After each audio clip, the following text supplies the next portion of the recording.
शबनम को वहाँ बुलाया गया तो उन्होंने कहा आगे हमने पकड़ लिया तो आप शनाख्त कर लें अपनी चीज़ों को जो वो लूटी है हमने बरामद किया। मैं उस प्रेस कॉन्फ्रेंस में मौजूद था। चूना मंडी में ये प्रेस कॉन्फ्रेंस हुई तो शबनम नहीं आ रही थी, हेजिटेट कर रही थी। वहाँ जब हुआ तो वहाँ सब ने करारे जुर्म किया, यानी चूना मंडी में शबनम वहाँ से फिर निकली और उसकी आंखें तब भी अबरलूद थी। में ये हुआ कि मिलिट्री कोर्ट में ये केस चला गया जी। उसका military court special military court number 6 थी और उसके सदर लेफ्टिनेंट कर्नल खालिद अदीब थे। एक मेजर के अलावा कबीर अहमद खान मजिस्ट्रेट दफा 30 ये मुश्तमिल थी ये अदालत। आर्मी ऑफिसर थे जी, उनको वो वीडियो दिखाई गई। अच्छा, वीडियो भी बनी थी? वीडियो बनी थी, मैंने शुरू में कहा वीडियो बनी जी। उनको जब वीडियो दिखाई गई तो फिर उन्होंने कहा कि अगर मैं इनको सज़ाए मौत ना दे सका मैं अपनी यूनिफॉर्म छोड़ दूंगा। ये बड़े घरों के जो दरिंदे थे, बड़े घरों के जो गवर्नमेंट कॉलेज पढ़ रहे थे, इनका इतना असर और रसूख था।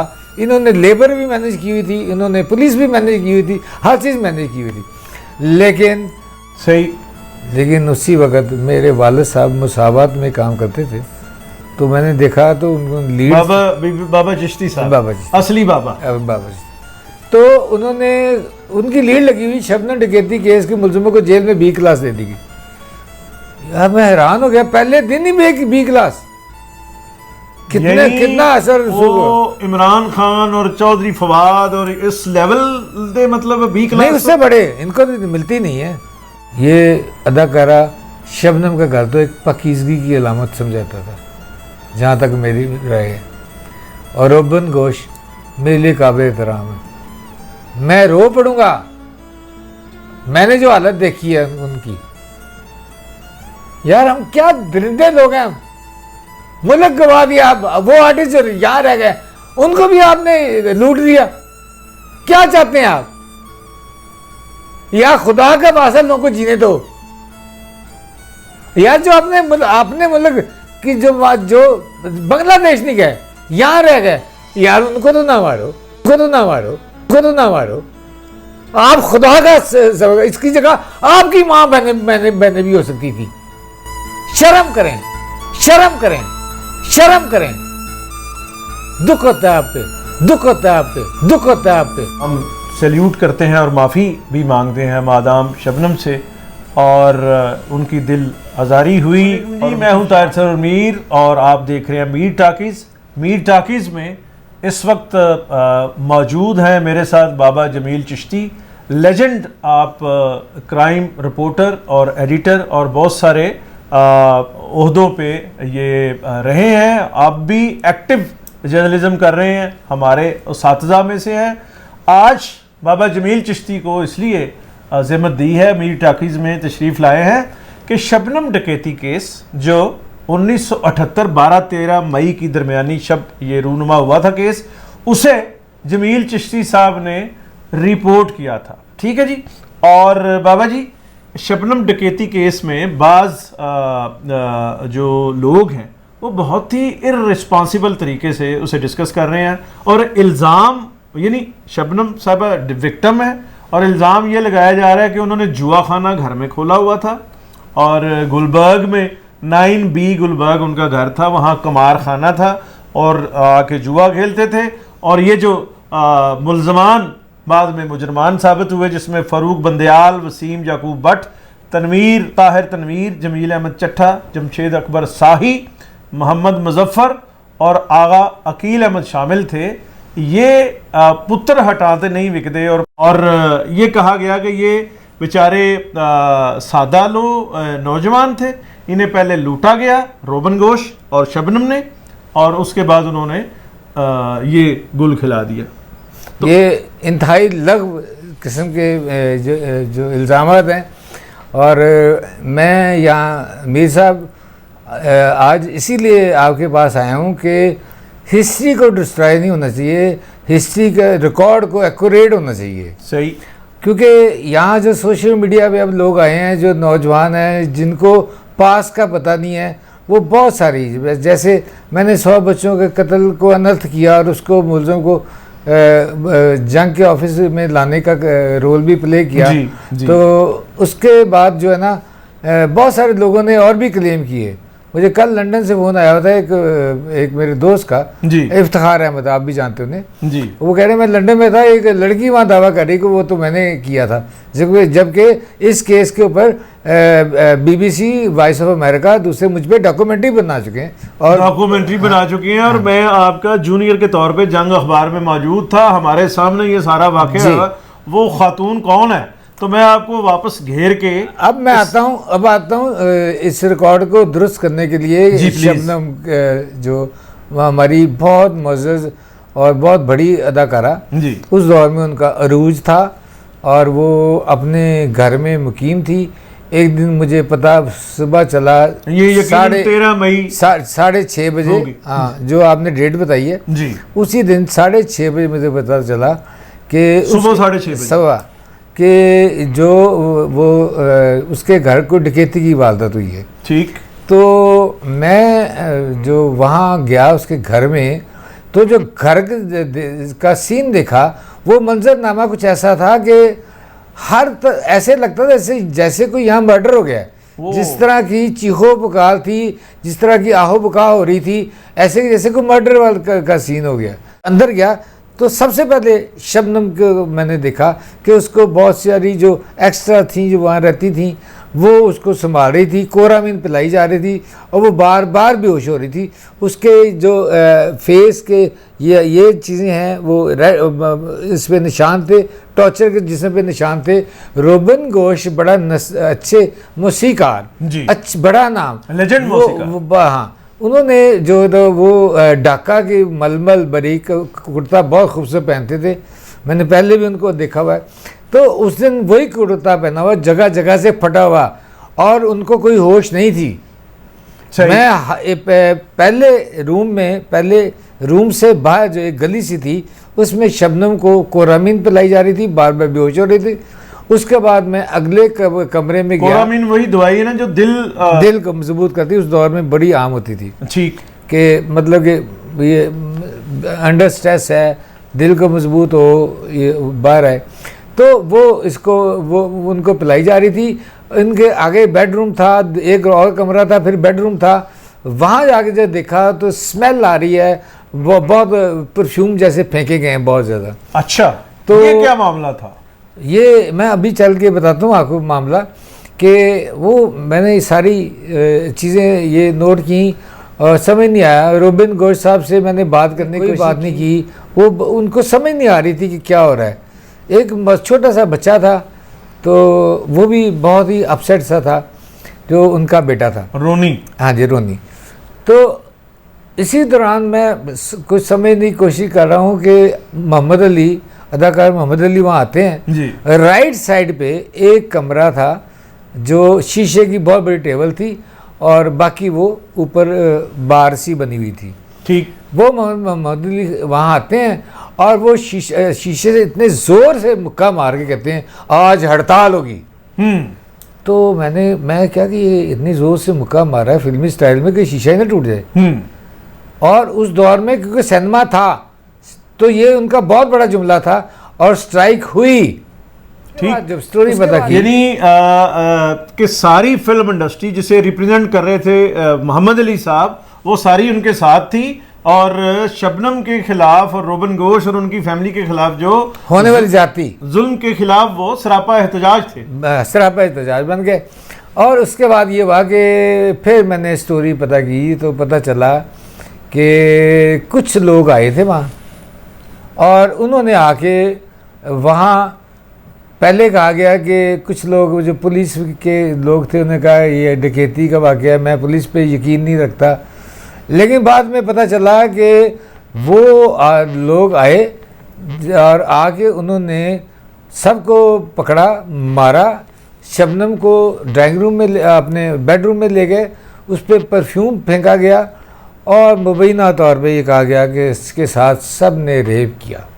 ये बड़ी अलार्मिंग बात थी जी। और उसकी वीडियो भी बनाई और उसके ऊपर परफ्यूम फेंके गए, जो मैं कह रहा था कि परफ्यूम की मैं स्मेल आ रही थी, वो बताऊंगा, परफ्यूम भी फेंके गए बार बार। मतलब कितनी सैडिस्ट किस्म के लोग होंगे, कितने दरिंदे लोग होंगे, दरिंदे लोग होंगे, दरिंदे लोग होंगे। ये जो बाबा जी ये बात बड़ी अहम है, क्योंकि जो इसमें मेन किसी ने जो किया है वीडियो, उसमें उसके पीछे कोई पसे पर्दा कोई हकायक और कुछ कॉन्स्पिरेंसी भी हो सकती है, क्योंकि कहा यह जा रहा है कि उनको लूटा गया, उनके साथ धोखाधड़ी हुई और वो रिएक्शनरी होके वो वहां आए थे। आप चूंकि बेहतरीन रिपोर्टर थे उस वक्त भी, और आपका एक नाम था, आप पूरे हवासे हमसा हाजिर करके आप स्टोरी करते थे। उस वक्त इसकी फील क्या थी मीडिया में और सोसाइटी में, और असल हकायक क्या थे, और आज क्या बयान किया जा रहा है? प्लीज ये जरूर मैंने आपको असल हकायक बता दिए हैं जो रिकॉर्ड पे साबित भी हुए।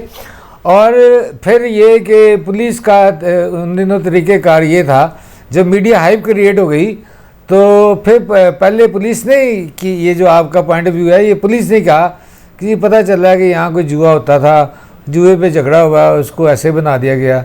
तो मैंने उन्हें शटअप कॉल दी कि आप रियलिटी के करीब आए, तो उनको पकड़े तो सही ना। जी अखबार कौन सा था? जो मेरा अखबार तब था सदाकत।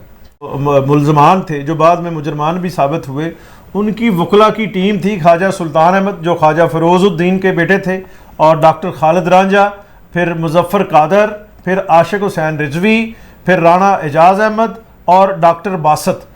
उनमें और उस तरफ पब्लिक प्रोसिक्यूटर थे एसएम जफर, जो रिलक्टेंट रहे शुरू में कि भाई मैं तो सुप्रीम कोर्ट का और हाई कोर्ट का वकील हूँ, तो मैं इसमें ज़ाहिर सेशन कोर्ट में ये केस होना था तो वो नहीं कर रहे थे। लेकिन मोहम्मद अली साहब और पूरी इंडस्ट्री, और उन्होंने भी इंसानी बुनियादों पे, क्योंकि शबनम साहिबा ने यह कह दिया था कि अगर आप मेरा केस नहीं लड़ेंगे तो मैं पाकिस्तान छोड़ के यहाँ से चली जाऊँगी।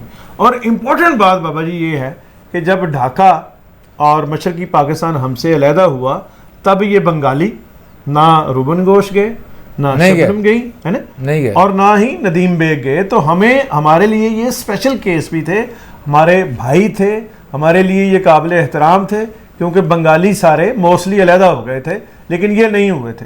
अच्छा अब बाबा जी अब ये बताएं कि वकील सफाई जो टीम थी उसमें ये एक किताब है, ये एसएम जफर साहब की किताब है, मेरे मशहूर मुकदमात, इसमें सारी तफसील इन्होंने ये बयान की है।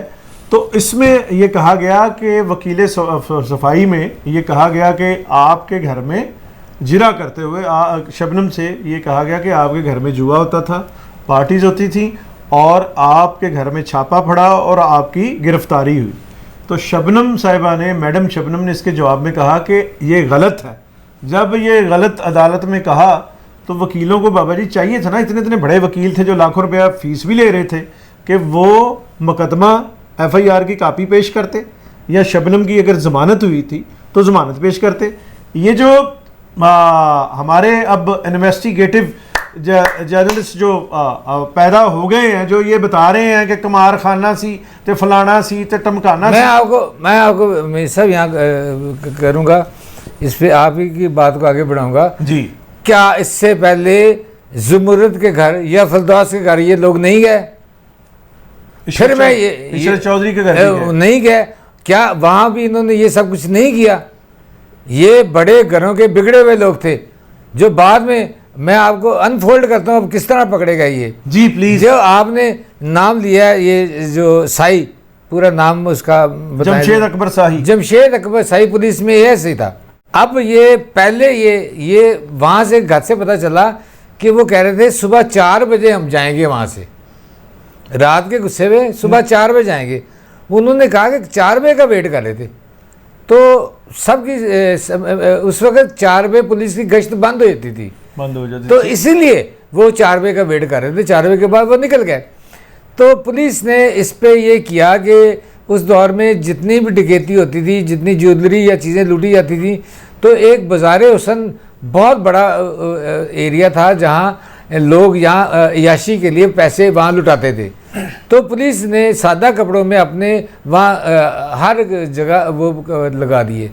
एक जगह साई गया, एक घर में, और पहले पुलिस के वो सोर्स भी होते थे वहाँ।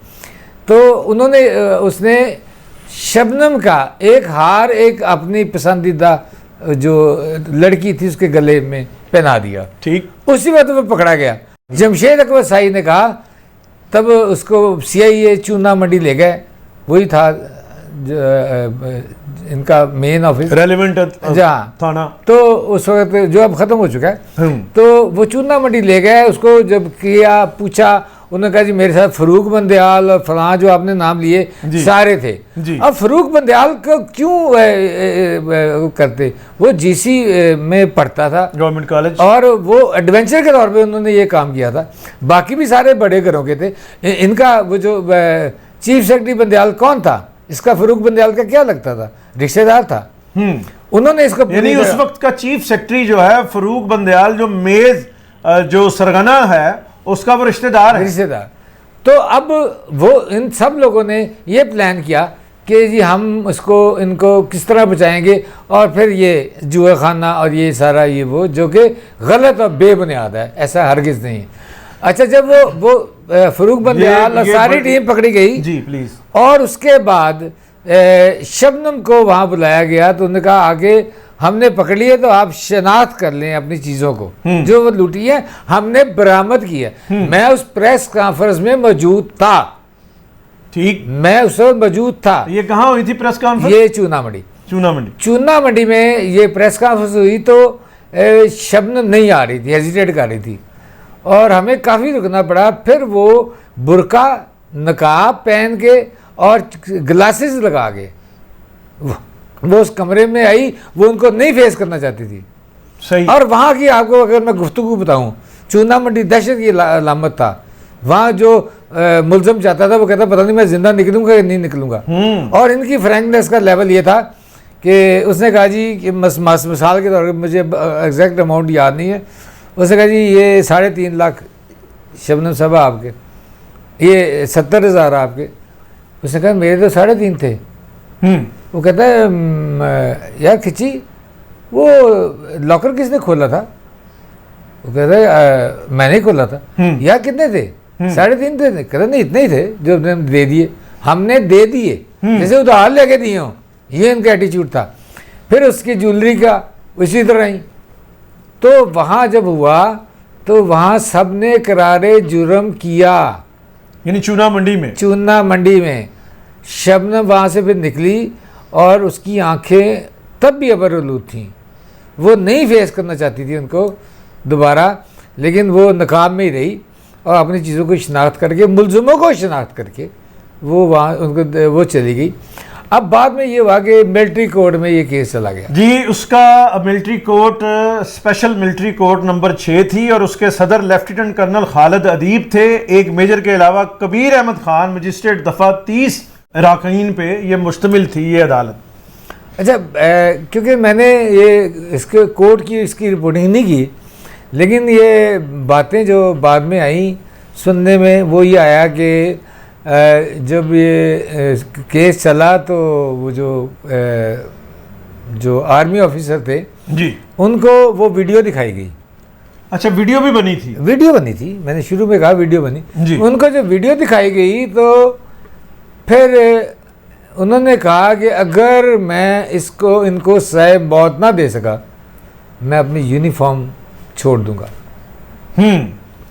ये उन्होंने इतना बड़ा जुमला कहा। कर्नल खालिद अदीब जी, उन्होंने कहा ये जो उस वक्त बहुत चर्चा हुआ। तो फिर ये भी पता चला कि एक दिन वो उसी दिन की गालबन वो या तो दूसरे दिन कोट लखपत जेल से आ रहे थे, तो आगे मज़दूरों का जुलूस आया, तो कुछ उनके डॉक्यूमेंट भी जला दिए उन्होंने उससे निकाल के। इस तरह के हरबे भी किए। यानी कि जो ये बड़े घरों के जो दरिंदे थे, बड़े घरों के जो गवर्नमेंट कॉलेज पढ़ रहे थे, पढ़ रहे थे, इनका इतना असर और रसूख था। इन्होंने लेबर भी मैनेज की हुई थी, इन्होंने पुलिस भी मैनेज की हुई थी, हर चीज़ मैनेज की हुई थी, लेकिन आखिर वही हुआ। अच्छा, अब मैं मज़े की बात बताऊँ जी, कि जब ये गिरफ्तार हुए तो शहर में एक ये हुआ कि चलो सुकून का सांस लिए, लोगों ने पकड़े गए और जेल चले गए। अब शबनम को इंसाफ मिलेगा। सही। लेकिन उसी वक्त मेरे वालिद साहब मुसावात में काम करते थे, तो मैंने देखा तो उनको लीड बाबा चिश्ती साहब, बाबा जी, असली बाबा जी, तो उन्होंने उनकी लीड लगी हुई शबनम डकैती केस के मुलजिमों को जेल में B क्लास दे दी गई। यार मैं हैरान हो गया, पहले दिन ही में B क्लास, कितना असर। वो इमरान खान और चौधरी फवाद और इस लेवल दे मतलब B क्लास नहीं, उससे बड़े इनको तो मिलती नहीं है। ओहो, इनको तो और भी बहुत कुछ मिलता है, इनको B क्लास लेने। अच्छा बाबा जी, अच्छा अब जब जेल में इनको प्रोटोकॉल जब खबर छपी तो वो उन्होंने वक्ती तौर पे ये कह दिया जी B क्लास ख़त्म कर दी, लेकिन उनको वही प्रोटोकॉल जेल में मिलता रहा। अगर वो मिलिट्री कोड वहाँ ना लगती तो इनको सज़ाए मौत ना होती, सज़ाए मौत सुना दी गई। जब सज़ाए मौत सुना दी गई तो उसके बाद जो है बहुत बड़ी तमाम अखबार की लीड्स थोड़ी थी, पहले दिन भी और जो सज़ाए मौत वाले दिन भी, कि ये बहुत ऐसा फैसला था। तो उसके बाद ये बात एक सवाल भी ले लें कि चलें पहले आप ये बात कर लें फिर मैं उसके बाद ये हुआ कि जो बाज़ लोग कहते हैं कि जी वो क्यों फिर बरी हो गया, क्या हुआ, ये हुआ। तो इसके लिए तो एसएम जफर ने खुद सदर से अपील की थी, जो लेटर इसमें हम दिखा देंगे, उसका उर्दू तर्जमा भी इंग्लिश जो है असल में खत इंग्लिश में लिखा गया, उसकी उर्दू ट्रांसलेशन भी दिखा देंगे कि वो ये कहा गया कि हमारे 5 बच्चों को अगर फांसी हुई तो तुम्हारा एक बेटा रोनी जो है उसको दुनिया के किसी मुल्क में भी होगा कत्ल करेंगे। मैं यही आपसे अर्ज करना चाह रहा था कि आप एसएम जफर तो बड़ा नाम है और आप उन्होंने ये चीज़ लिखी है तो यकीनन पूरी तस्दीक से वो बात करते, मुदब्बर वकील थे और सोबर वकील थे जी, और वो कोई आम वकील नहीं थे जो पैसे के लिए कुछ भी कर सकते हों, उनका एक बड़ा नाम है। तो ये तो मुझे अपने ज़राए से पता चला था कि जो बंदयाल दूसरी फैमिली है, बड़ी फैमिली, इन्होंने ये कहा कि उन्होंने शबनम ने, मैं आपको रिकॉर्ड दूस कर दूँ, शबनम ने अपने बेटे को लंदन भेज दिया था जी। उन्होंने कहा कि बाद में जब सज़ाए मौत के बाद जब कंप्रोमाइज़ हो गया तो मैंने कहा ये क्या हो गया, तो तब पता चला कि उन्होंने कहा कि हमारे तो ख़ानदान में 10-10, 12-12 बच्चे हैं, अगर ये फांसी लग भी गया तो हमें कोई फ़र्क नहीं लगेगा, तुम्हारा एक बच्चा है जगह लंदन में है जहाँ भी है उसको हम मार देंगे। तब पता चला कि इसने शबनम ने फिर वो केस वापस ले लिया। ये पहला वीडियो आया है मैडम शबनम पे और शबनम डकैती केस पे 46 साल बाद, आधी सदी बाद अचानक जब उन्हें अवार्ड मिला हुकूमत से मादाम शबनम को, उसके बाद ये शुरू हो गए। और उसके बाद देखा देखी जो हैं एक व्लॉग जो इंसाइक्लोपीडिया शोबिज के बने हुए हैं कुछ दिनों से, और उसके बाद जो लोग देखा देखी दूसरे तीसरे औरतां मर्द भी शामिल हो गए। ठीक है ना जी, मुझे ये बताएं कि उन्होंने उसमें प्ली ली कि हाँ, उन्होंने कहा कि वक्त करता है परवरिश बरसों, हादसा एकदम नहीं होता। तो ये उनको तो कोई लूटा भी जा रहा था, इस तरह का भी कोई एविडेंस? आप तो बड़े न्यूट्रल और बड़े ज़बरदस्त रिपोर्टर हैं, इस तरह की कोई इतला कि ये वहां जाके जुआ खेल रहे थे और इनको लूटा गया, फिर ये रिएक्शनरी हो गया? नहीं, मैंने कहा कि नहीं, ये तो उनका डिफेंस का था कि वहाँ जुआ होता था, तो ये तो पुलिस इंटेरोगेशन में ये रद्द चीज़ हो गई थी। जबकि मुलज़िम पकड़ा गया, मतलब उसके बाद शबनम का हार कैसे आया वो कि बाज़ार हुसन में अपनी पसंद की लड़की के गले में या रकासा के गले में पहना रहा हो, वो कहाँ से आया? इसमें क्या वो जुए से आया जी? क्या वो जुआ खेलने गए थे? फिर वो अगर साई ना पकड़ा जाता, अगर ये फरूक बंदयाल और दूसरे होते, ये कभी ना पकड़े जाते। वो एक पुलिस का ASI था, तो उसने ये हरकत की कि वो आम हो गया जी, और वहाँ से वो पकड़ा गया, फिर सारा नेटवर्क ब्रेक हो गया। नेटवर्क ब्रेक हुआ तो सफ़ा मिसल देखें ना, एक एक के बयान रिकॉर्ड हैं, एक एक के बयान रिकॉर्ड हैं। अगरचे मुलज़म पुलिस के हिरासत में कुछ जो बयान दें उसको लॉ इतनी अहमियत नहीं देता, ठीक, लेकिन फिर भी उसको मद्देनज़र रखा जाता है। FIR में जो पहले मुलज़म नामज़द हो जाएं, अगर बाद में ज़िमनी में भी कोई और मुलज़म नामज़द किए जाएं तो वो भी लॉ कंसिडर करता है, लेकिन फिर भी सबसे पहले एफआईआर देखी जाती है कि पहली एफआईआर क्या थी, उसकी बेस पे होती है। और मैंने आपको इतनी एविडेंस दे दी है कि उसकी वीडियो देखी गई जी, शबनम की वीडियो देखी गई, ये इंतहाई जाती हुई है। और मुझे शर्म आती है ऐसे लोगों के बारे में जो आपने बताया अभी कि वो इस तरह के आज इतने सालों बाद आज ये कह रहे हैं कि जनाब वो जुआ हो रहा था, वहाँ रोबिन घोष जुआ कराता था, शबनम जुआ कराती थी। मुझे को वो एविडेंस तो दें, मैं एविडेंस देने को तैयार हूँ। मैं चैलेंज करता हूँ सब जगह। मैं एक बात आपको तासर मीसा बताऊँ, एक पार्टी की टिकट पर फरूक बंदयाल साहब जो अब ट्रांसपोर्टर बन चुके हैं बहुत बड़े जी, उन्होंने टिकट के लिए दरख्वास्त दी, तो मुझे बहुत आया। तो मैंने सोशल मीडिया पे पूरी स्टोरी उनके बारे में लिखी, बहुत दफ़ा लिखी, और बिलाखिर उनको उस पार्टी ने टिकट नहीं दिया, जो अच्छा फैसला था, जो कि अच्छा ऐसा फैसला था, नहीं दिया। अगर वो पार्टी जो आज इक़्तिदार में नहीं है, वो पार्टी ने अगर टिकट नहीं दिया, तो इसका मतलब कि उन्होंने भी इस बात को तस्लीम किया कि शबनम का पॉइंट, जो इनका पॉइंट ऑफ व्यू है, जो हम बयान कर रहे दोनों कि इसका ये वाक़या हुआ था, वो तस्लीम किया तो हुआ है ना, वरना आर्गू करते, वो बुला के इंटरव्यू करते यार आप तो नहीं। लेकिन उन्होंने, उनको समझ आ गई, उन्होंने फैसला वापस ले लिया। बाबा जी बंदयाल साहब आज भी फैसलाबाद में बहुत बड़े ट्रांसपोर्टर बन के बैठे हुए हैं। और मैं भी वो इस आपके जो मैं यहाँ बातें कर रहा हूँ, मैं भी वो मुझे भी जान से मार देने की धमकी दे। मैं जानता ऐसे लोगों की साइकी को, मैंने 45 साल इस फील्ड को दिए। मुझे पता है कहाँ से थ्रेट आते हैं, और मुझे थ्रेट का बदला भी, उसका जवाब भी देना आता है। तो मैं फरूक बंदयाल साहब और उनकी टीम को चैलेंज करता हूँ कि मुझे, या वो जो व्लॉगर हैं या सोशल मीडिया में ऐसे बयानात, बेहुदा बयानात दे रहे हैं, मैं उनको चैलेंज करता हूँ कि मेरे साथ किसी भी जगह पे आके, ये इस मीरसा के घर में आगे, या मेरे घर में आगे, या हमें कहीं बुला के, मुझे कहीं बुला के ज़ाती तौर पे मेरे साथ मुनाजरा करा लें। मैं साबित करूँगा, मैं वकील नहीं हूँ, लेकिन मैं बहुत अच्छा ऑब्जर्वर हूँ।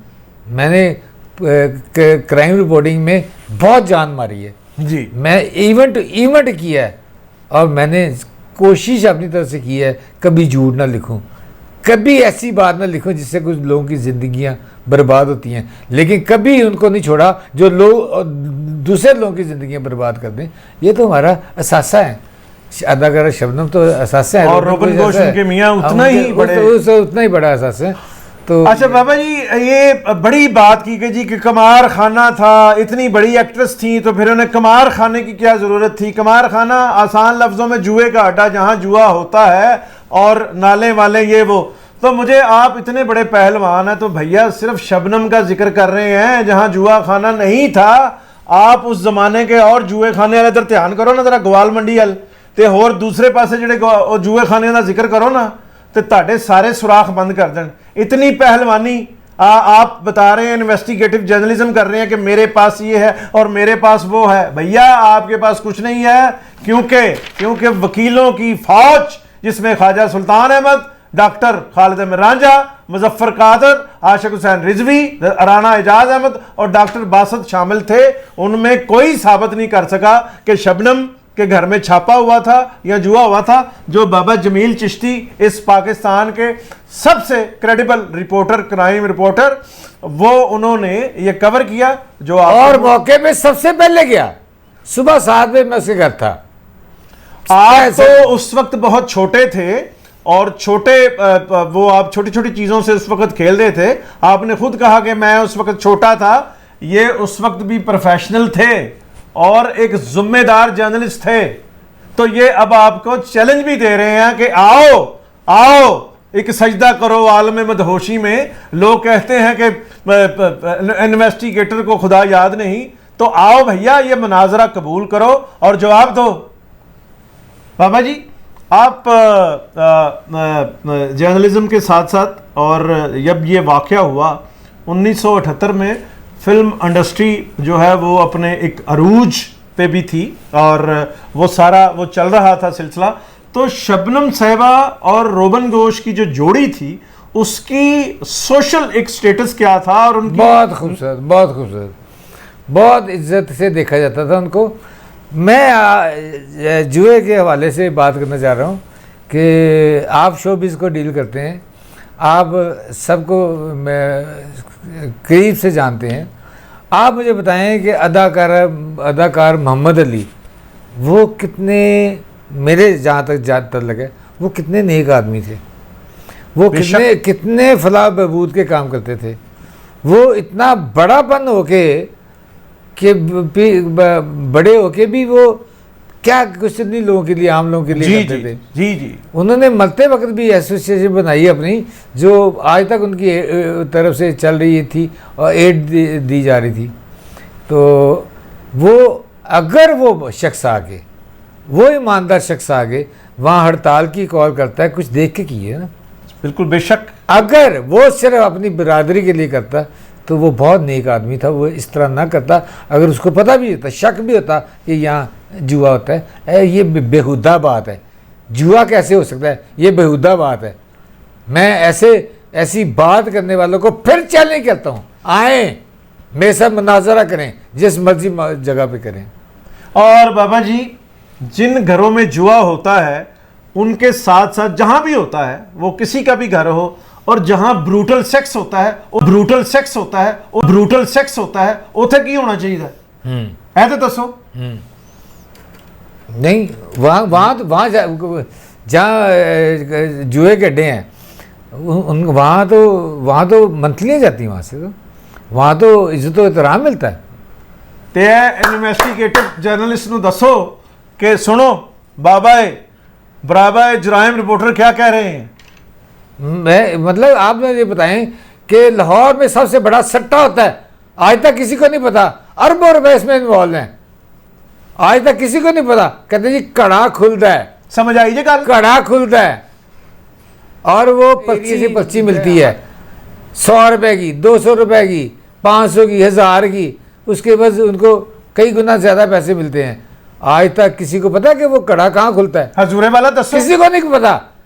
आज मुझे बताएं कि किस किस होटल में, कौन से घरों में कुमारबाजी के बहुत जदीद अड्डे कायम हैं।